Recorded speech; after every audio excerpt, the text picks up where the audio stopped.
अब मैं आपको जो किस्सा सुनाने जा रहा हूं, ये बात शर्मिला टैगोर ने खुद के एक इंटरव्यू में कही है कि जब वो 12 साल की थीं तो उनके साथ एक ऐसा इंसिडेंट हुआ जिस घटना ने उन्हें जीवन में बहुत डिसिप्लिन, ऑर्गेनाइज्ड वे में रहना सिखा दिया। शर्मिला टैगोर की नानी लौतिका टैगोर रविंद्रनाथ टैगोर के भाई द्विजेंद्रनाथ टैगोर की पोती थी और शर्मिला की मां रविंद्रनाथ में गहरी आस्था रखती थी और उनकी दी हुई पेंटिंग्स और किताबों को बहुत संभाल के रखती थी, ट्रेजर समझ के। पर इसके ठीक विपरीत शर्मिला टैगोर मस्त मौला, किसी चीज की परवाह नहीं, केयर फ्री गर्ल। तो हुआ यूं कि एक बार शर्मिला की मां ने उन्हें स्वयं रविंद्रनाथ टैगोर के हाथों साइन की हुई नॉवेल दी। इस नॉवेल का नाम था गोरा और कहा ये अनमोल रतन है, प्राइसलेस बुक है, क्योंकि रॉबी ठाकुर ने खुद साइन किया हुआ है, इसे संभाल कर रखना। शर्मिला को लगा कि खुद रविंद्रनाथ टैगोर की साइन की हुई किताब तो अपने स्कूल में ले जाएंगी, दोस्तों को दिखाने लायक है, डिस्प्ले करेंगी। और यह सोचकर उन्होंने अगले दिन उसे स्कूल ले जाने के लिए अपने बैग में रख लिया। साहब, अगले दिन स्कूल जाकर उन्होंने इस किताब को दिखाकर पूरे स्कूल में खूब सारी शोहरत बटोरी, समझ लो आप। मगर पता नहीं क्या हुआ, शाम को जब घर वो वापस लौटी तो उन्होंने देखा कि उनके स्कूल बैग में वो नॉवेल नहीं है, वो किताब नहीं है।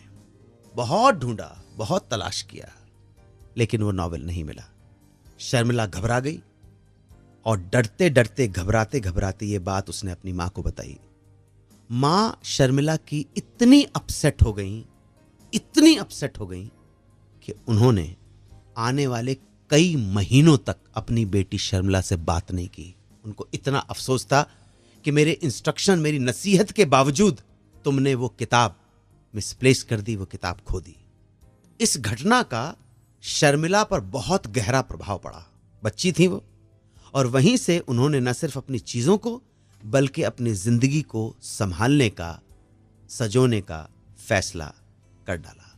सारी जिंदगी भर उन्होंने बहुत एक प्रोफेशनली डिसिप्लिन्ड औरत की जिंदगी बिताई है। तो शर्मिला टैगोर को याद कर लें, ताली बजा लें। गाने कौन कौन से याद आ रहे हैं उनके? इशारों इशारों में दिल लेने वाले, बता ये हुनर तूने सीखा। मेरे मेहरबान दोस्तों, अभी आपने इस गाने का पहला अंतरा सुना जो रफी साहब की आवाज में था।